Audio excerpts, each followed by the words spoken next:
Chief Kara Kalkbrenner joins me now. Now, you are the co-chair of the IAFC Women Fire Chiefs Council, and it's new. So tell us a little bit about that. The IFC asked Donna Black, she's the chief of Duck Fire Department, and myself to co-chair this group.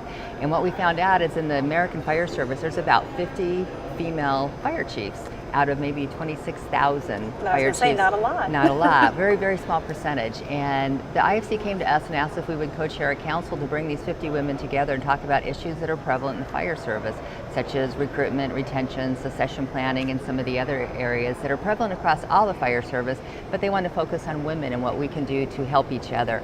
And we've just found this has been a great opportunity to network, to get to know each other. I knew most of the names, but I had only met maybe 2 of them. What was it like to get that phone call, that invitation to kind of bring everyone together, that opportunity?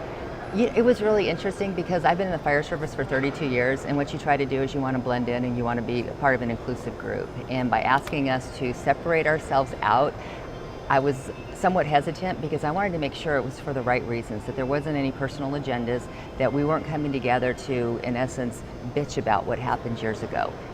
All we're doing is moving forward. We want to look at the American Fire Service and how we can continue to improve it and what we can bring to the table to enhance it, and again, recruitment, retention, and for succession planning. And the goal this week is what? This is our second meeting. Our first meeting was in Henderson back in May, and we probably had 19 of the 50 fire chiefs, and this year this meeting we probably have about 4 or 5 more that weren't there. And again, it's get to know each other, and you go around the room and you talk about your legacy and your story and how you got into the fire service. And it's really interesting because we have extremely diverse backgrounds, but we all bring something different to the table. And it's an opportunity, again, to network. So if I have an issue, I can pick up the phone and put a face to a name now, and then I can call this person up and say, hey, so this is going on. Because I've had mentors my whole career, and I still have them, but now I just have more mentors to work with. Is there any common theme that you're seeing? Obviously, it's women coming together, but is there any topic on the table so far in your discussions? I know you're going to learn a little bit more this week, but so far. As I mentioned, recruitment and retention of women in the fire service. The National Fire Service, I think the average is between 3.5% and 4% of women in the fire service as a whole. That number is extremely low. Phoenix, we're at about 4.2%. So I have 71 women out of 1,645 firefighters. So our goal is to go out there and brand and market the fire service.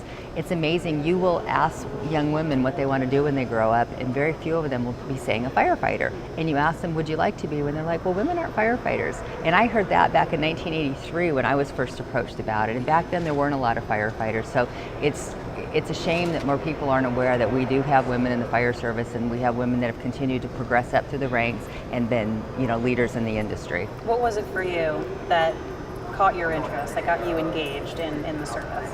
In the fire service? Yeah.